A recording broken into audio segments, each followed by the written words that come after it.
Hip-hop is a culture of colorful characters from all walks of life. In the history books, you'll find the kings from the underground and the zombies from Flatbush, many young thugs and countless little rappers, gorgeous queens and legendary goats.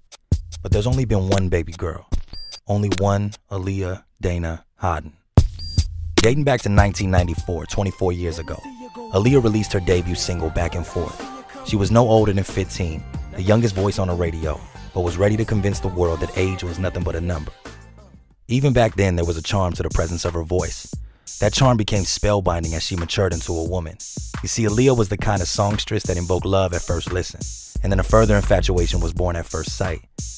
She carried the magical it factor, one that's often spoken but rarely realized. Aaliyah was a trendsetter in fashion, a darling and distinguished voice in music, and on the verge of movie stardom by the age of 22. It was guaranteed that the years to come would all be part of the age of Aaliyah. But then, an unforeseen tragedy denied all that was promised. When it was least expected, the angel of earth became the angel of heaven. This is Today in Hip Hop, the day we lost Aaliyah. The day is August 25th, 2001.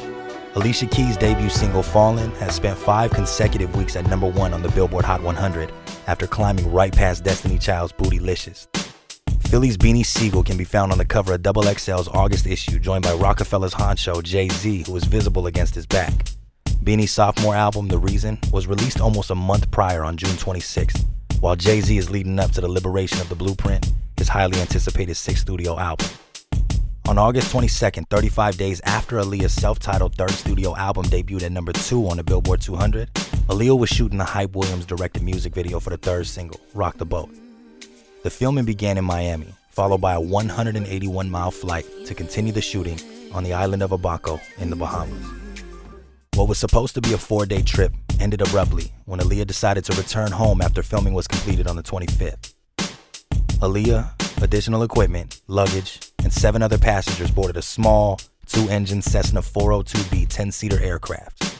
Hype Williams would later tell Rolling Stone, "Everything on that plane was in the best of spirits."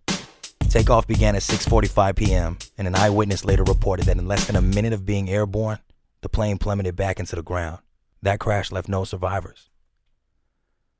What caused the accident has been speculated, but at the time of takeoff, the plane was 700 pounds beyond its weight limit. It should have never been cleared to fly. The news of this unforeseeable death came as a shock to everybody. Lovers of her music across the nation mourned a pioneer, a budding superstar, our baby girl, and everyone who did not make it home. In response to the tragedy, Aaliyah's eponymous album sold 305,500 copies following a week of her death. This surge of sales sent the album from #19 to #1 on the Billboard 200, the first time in her career that she topped the charts. Since her passing in 2001, every year the music industry takes a moment on August 25th and remembers the extraordinary life that was abruptly taken from us. 17 years after her passing, Aaliyah's last 2 classic albums are nowhere to be found on any streaming service.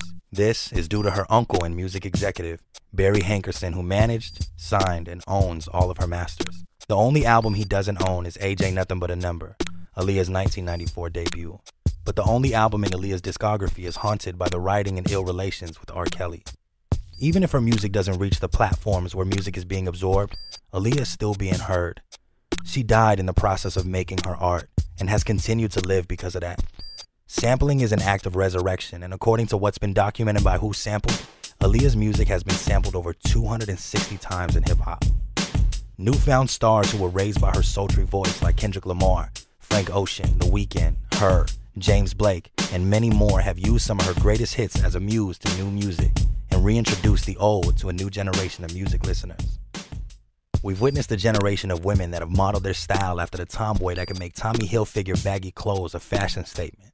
The music industry has been touched by singers who have found the blueprint in the charismatic coos of her singing and sought to twist their whispering vocals into something loud and mesmerizing.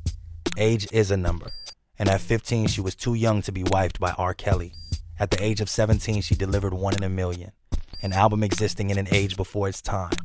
At 22, she was taken away from us, a death that came way before all that was ahead of her.